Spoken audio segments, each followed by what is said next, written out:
Помагаме светът да стане по-доброто място.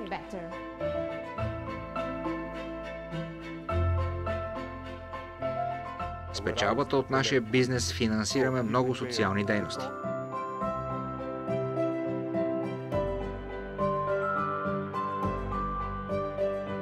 Работниците са бивши лишени от свобода.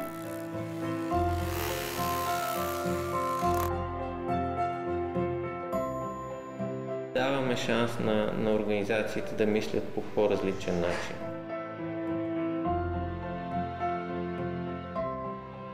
Яко е да се чувстваш пълноценен. А както виждате, то на всичко има нужда патък.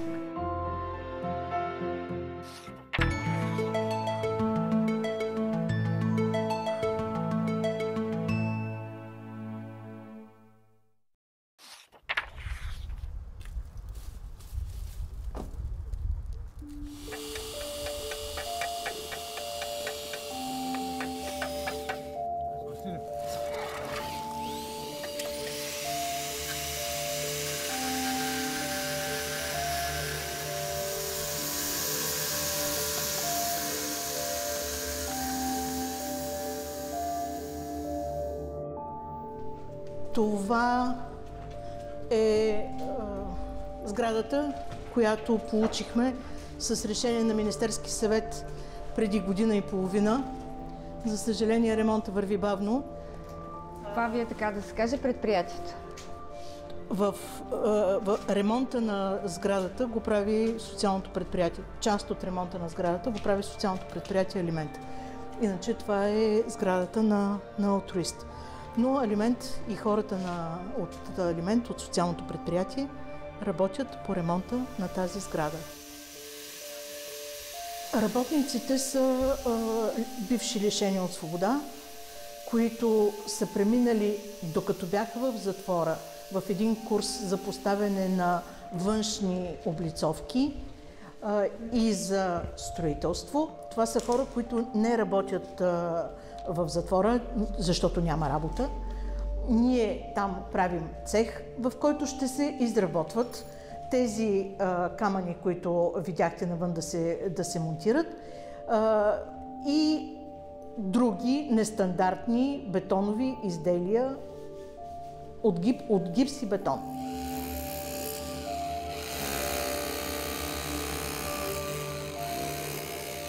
Ти ли си майстора? Ами за момента по неволя, да.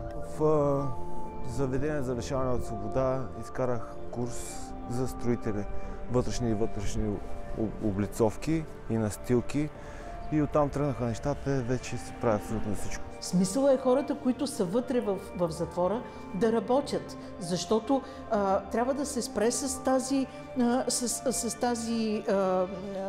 това разбиране, че една присъда се излежава. Една присъда трябва да се изтърпява. Тоест, там не трябва да се лежи, да се яде 3 пъти на ден с осигурена храна и подслон.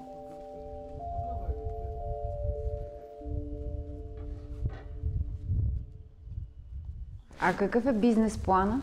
Бизнес планът е производство на бетонови изделия и външни настилки. Парите, които ще влизат в Алтруист от тази дейност, ще бъдат за едно защитено жилище на лишени от свобода, които излизат от затвора и нямат къде да се настанят. Много хора има такива. През март месец излезе човек в снега по джапанки и казва: аз няма къде да отида. Той какво ще направи този човек, освен да направи ново престъпление, за да влезе отново на сухо и топло? По този начин ние правим превенция на престъпността. Къде ще бъде това жилище? Едната ни идея е тук да сложим един етаж отгоре, защото имаме възможност.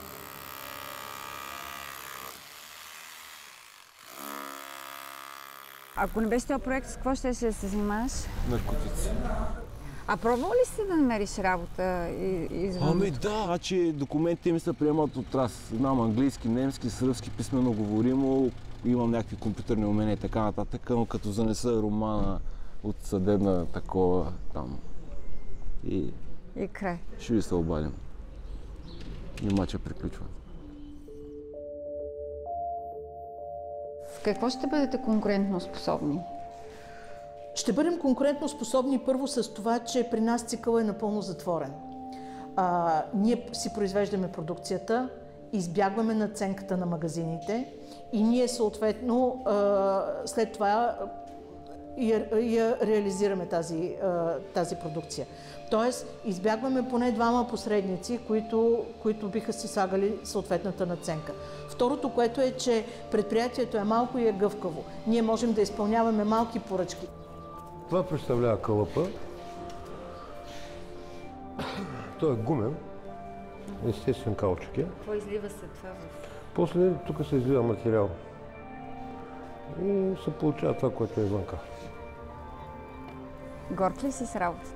Ами, горд не бих казал, но като знам, че съм свършил нещо полезно, се прибирам с съвсем друго настроение. Хората около мен са съвсем други с хората, които съм свикнал до сега и чувствам се запълнен вътре по някакъв начин. Страхотно. Да, готско е. Яко е да се чувстваш пълноценен. В международен план се оказва, че приходите от стопанска дейност и други подобни са един от основните източници на финансиране на неправителствените организации. Проблема е, че всъщност специално в България организациите не са свикнали да работят по този начин. До сега традиционният начин на финансиране на тяхната дейност е била чрез проекти.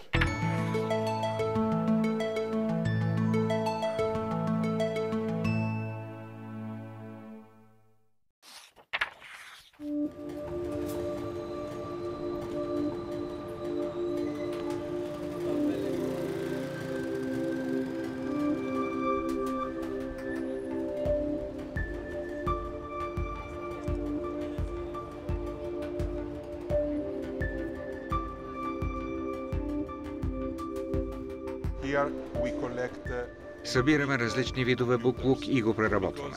Компютрите, които компаниите изхвърлят, например. Тези, които работят, ние ги почистваме, тестваме и ги продаваме. Останалите ги разфасоваме.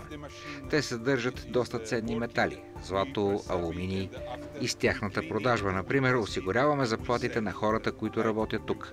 Всички те са в неравностойно положение, социално слаби или с проблеми и увреждания. Компютрите се разглобяват тук. Ценни са ето тези платки.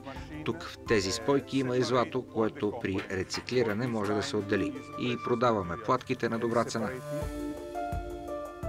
Тук сортираме тонерите от принтерите. Много от тях може да се рециклират и да се използват отново. Тези хора ги разделят и ги проверяват дали са счупени или в добро състояние, дали моделът има пазар.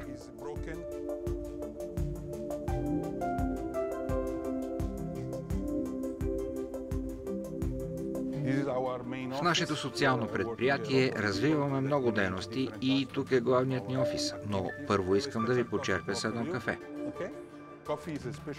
Това кафе отново е наш продукт. Органично кафе. Идва от Африка или Южна Америка. Ние го печем и го опаковаме в тези капсули от материал, който може да се разгради. Капсулите се правят от затворници.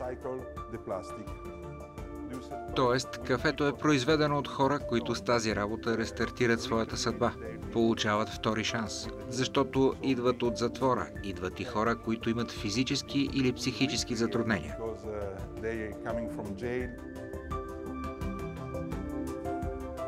Да ви представя моите колеги. Това е Давиде. Той управлява проекта за почистването на парка. В този град имаме 6 човека с увреждания, които чистят. Ричард управлява камионите ни. Имаме 27 камиона, които излизат всеки ден и събират боклуки и той подготвя програмата на всеки шофьор. Освен, че даваме работа на хора от уязвимите групи, с печалбата от нашия бизнес финансираме много социални дейности. Какви? Ами, например, строим домове за хора с ментални проблеми, самотни майки с деца, бежанци и възрастни.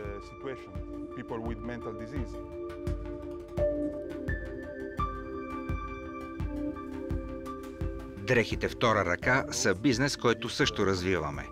На различни места в Милано имаме около 700 контейнера, където хората могат да изхвърлят стари и неизползвани дрехи. Тук ги събираме и сортираме. Тези с по-добро качество се чистят, за да може да се продадат.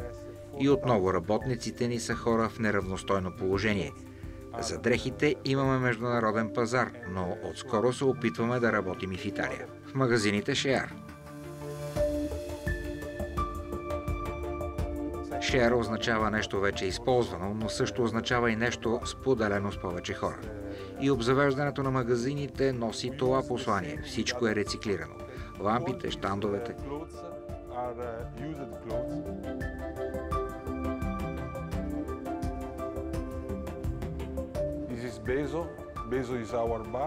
А това е магазинът, в който продаваме кафето, с което ви почерпих. Ето го и рекламното ни мото. Това е едно добро кафе. Добро на вкус, но и добро, защото помага. Хората го купуват, защото е качествено, но са доволни да разберат, че като купуват, всъщност помагат на други. Ами в Италия има специален закон, има мерки, с които се подкрепят социалните предприятия, така че Италия може да бъде добър пример, защото нали, там има вече и много практики, много конкретни примери как социалните предприятия, каква дейност извършват, но както сте видели и там, фокуса на социалните предприятия е да бъдат устойчиви.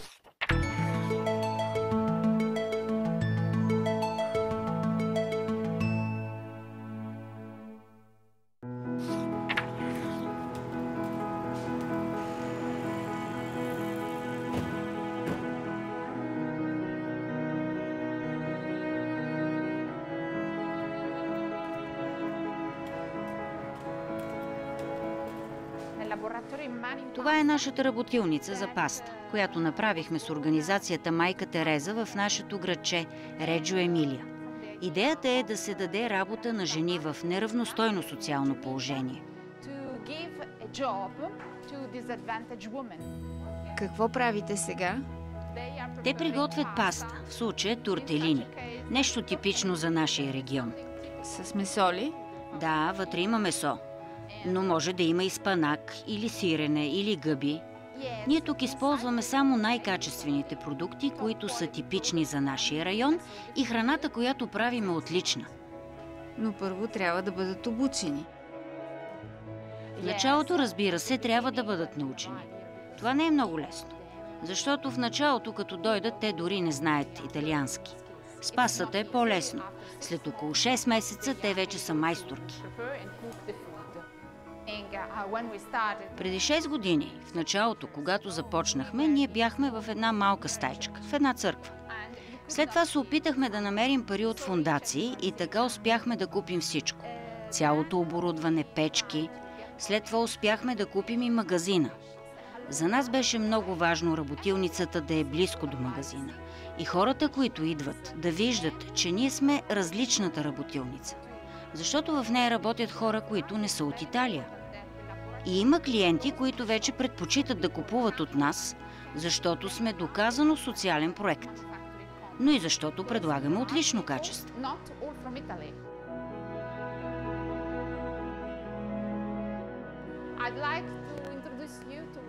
А сега искам да ви запозная с Едит.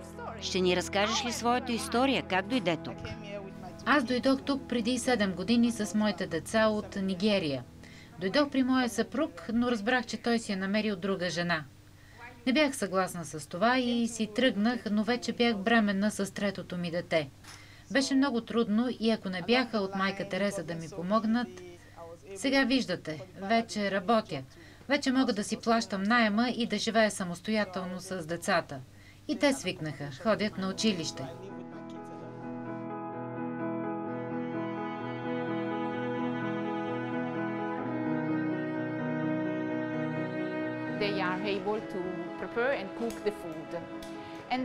След обучението и работата си при нас, те вече са готови да работят навсякъде, да излязат на пазара. С опита си от тук могат да си намерят по-лесно работа. В Италия не е много лесно да работиш без препоръки. А какво точно правиш в момента? Ами това е паста, която може да се използва за много неща. Лазаня, розете и талиатели. Казаха ми, че си голяма майсторка. Какво правиш сега? Сега правя тортели. Ние ги наричаме тортели веде. Вътре има ладикио. Един зеленчук италиански. Харесваш ли си работата? Да, разбира се. Откъде си? От Нигерия. Там работих в фризьорски салон. Нещо много различно и ми отне много време, за да свикна с всичко тук и да се науча. Но сега се справям с всичко перфектно. А как е италианския? О, това беше много трудно, но сега вече говоря. Разбирам.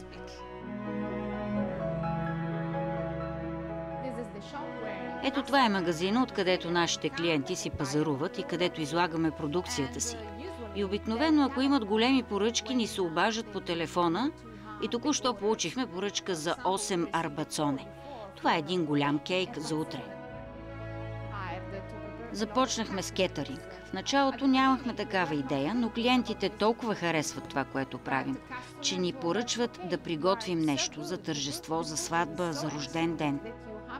И винаги обясняваме, че ние не сме обикновена компания, а социално предприятие. И помагаме светът да стане по-доброто място.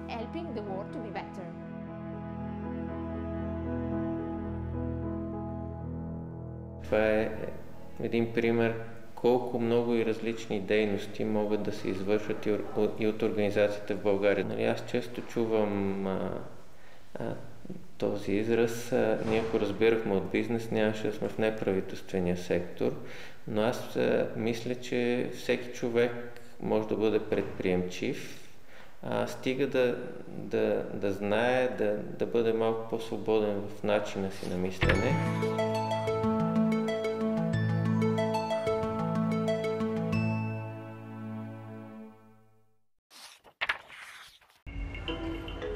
Добър ден!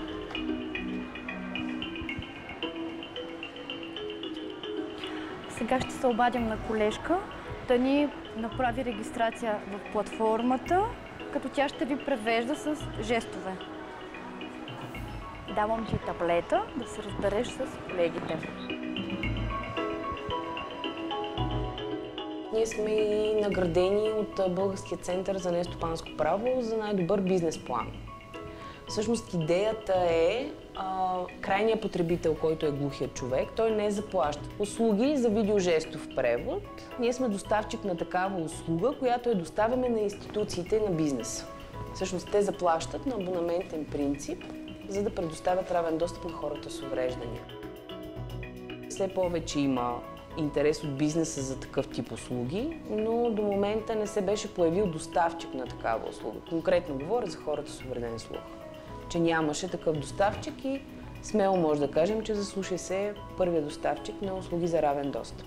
Тоест вие продавате на бизнеса и на институциите, да. Сега, нека да ми обясни кой тарифен план е избрала.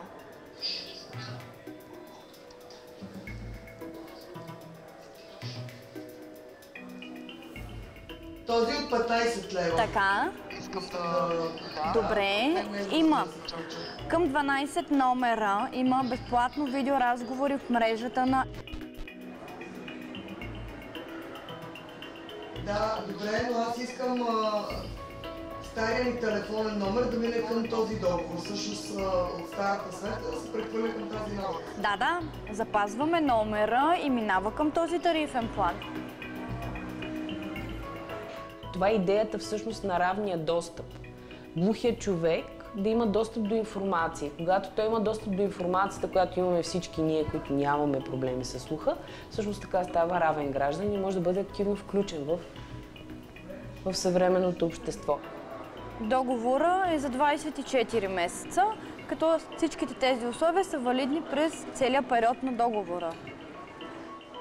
Колко време е договор? 24 месеца, 2 години. Обясни. Много от фирмите и институциите имат глухи клиенти и са се сблъсквали с проблема да общуват с тях. И вече имат някаква представа как трябва да се осигурява равен достъп. Тоест ние по-скоро ги информираме какво представлява равния достъп, какви са услугите за да го предоставят те и вече избора след това е техен. Сега се оправи добре, а без тази програма какво щеше да правиш?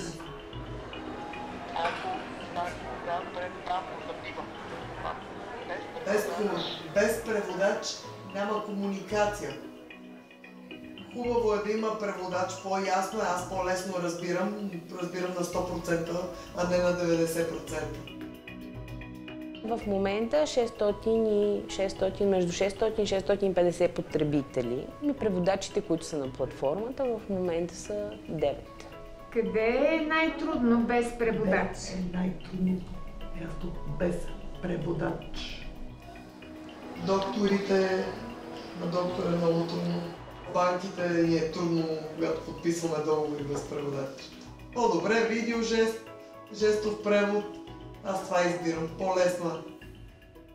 Бизнеса, освен че харесва такива идеи, е склонен да ги подкрепя. Например, нашите приятели от Заслушай се, мисля, че вече са ангажирали много компании, които да подкрепят тяхната идея за социално предприятие.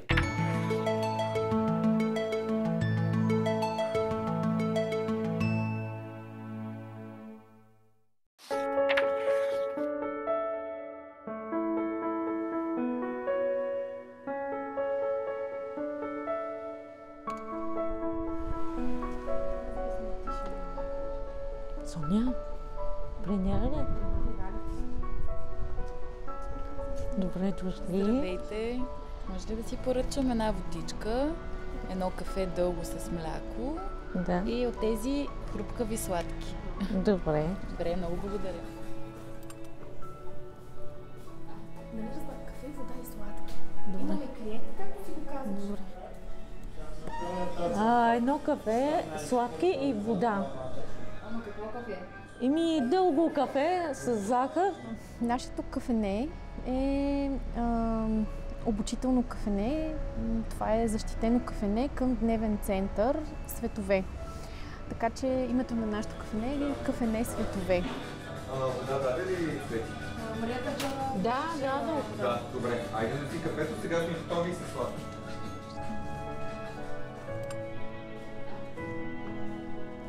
Браво, Мария, чудесно. Много благодаря, точно така го пие. Малко ми търпелят ръцете. Така, Ради. Страхотно, браво. Ей това е. Мария, готови са сладките? Може да се носят. Щастливи сме от това, че има някои хора от квартала, които предпочитат да идват и при нас да изпият сутрешното си кафе, както хора от съседните бизнес гради, така и някои възрастни хора от квартала или майки с деца. Трудно е да кажем, че можем да печелим. За нас е успех това, че не сме на загуба. Но за печалба на този етап все още не можем да говорим, но много би ни се искало. Смятаме, че е възможно. Ти служи ли чашка? Не, чакай. Мляко, вода и сладки. Ето. Ето, включваме кантара. Така. Сега трябва да сложим една салфетка. На този етап работата в кафенето е основно с обучителна цел, както вече казах, но се стараем, когато дойде клиент, ние да го обслужим по такъв начин, че да сме толкова добри, както в който и да е друг ресторант или на място, на което не му сервира човек, който има интелектуално затруднение. Много ви е хубаво кафето. Радвам се, че ви харесва.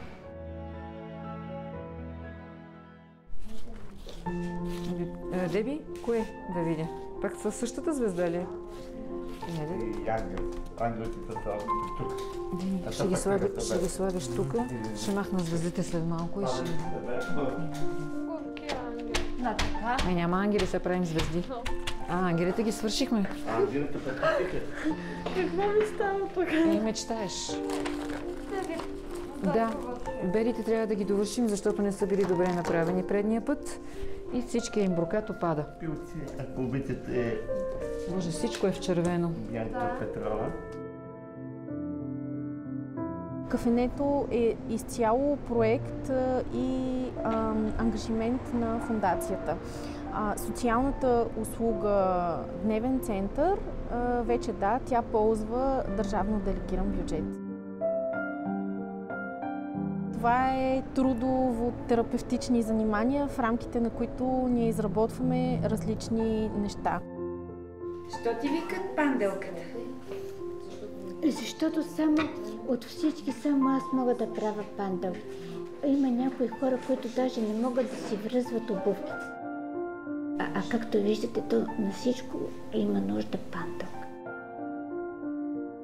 Хората от кухнята, които обслужват кафето, се справят много добре в обслужване на публични събития, когато има някакъв кетеринг или нещо друго. Те се справят много добре, защото те са уверени, покрай работата в кафенето, те са уверени в това да контактуват с непознати хора, да изпадат в нови ситуации.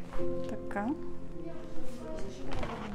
Гери, как върви? После какво ще правим? После ще започнете да връзвате ето тези панделки с... Искаш ли да продължиш пак от белите картички да правиш? Да, може белите. Да. Светът на Мария не спечелиха финансиране и въпреки това те реализираха идеята си. Така че те са един много добър пример. Много често се оказва, че на организациите не им трябват пари, за да стартират. Или не, това е най-важното за тях. Работата, която вършат, така или иначе е важна за тях. Тоест, те биха я извършвали под някаква форма, независимо от приходите.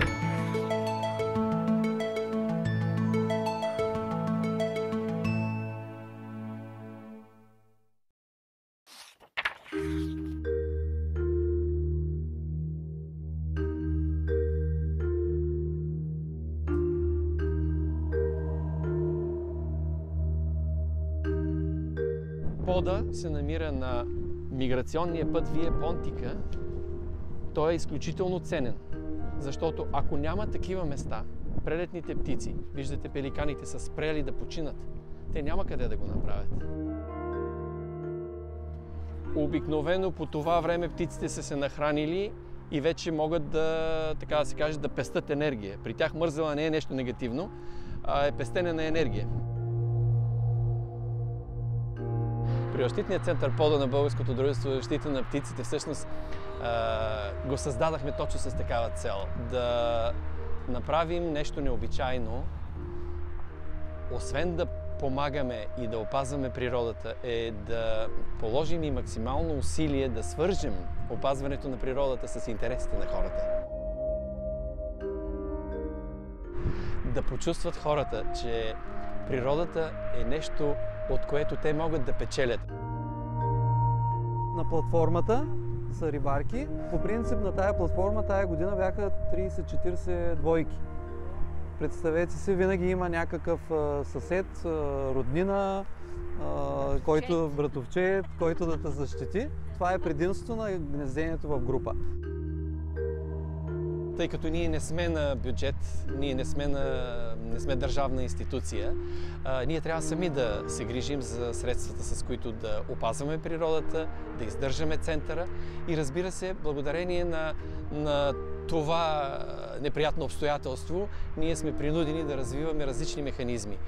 Чрез продажби, чрез предлагане на услуги, включително на консултантски услуги, на информационни услуги. Трябва да ви кажа, че непрекъснато към нас се обръщат хора от цял свят, особено тези, които идват в България да наблюдават птици или да посещават природни места. Те ни питат къде и как да го направим. Ние предлагаме различни услуги. Услуги, които струват нещо и благодарение на заплащането за тези услуги ние осигуряваме и издръжката си.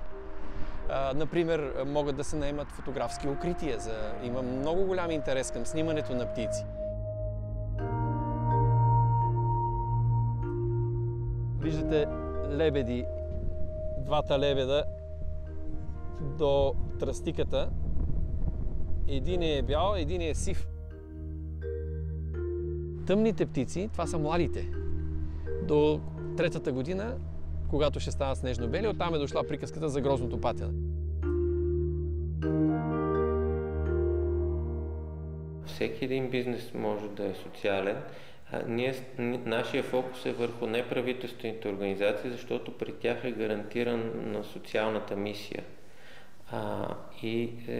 Според нас е по-лесно, или в известна степен е по-лесно да се опиташ да добавиш бизнес елемент към социалния елемент, отколкото да се опиташ един бизнес да го превърнеш в социален.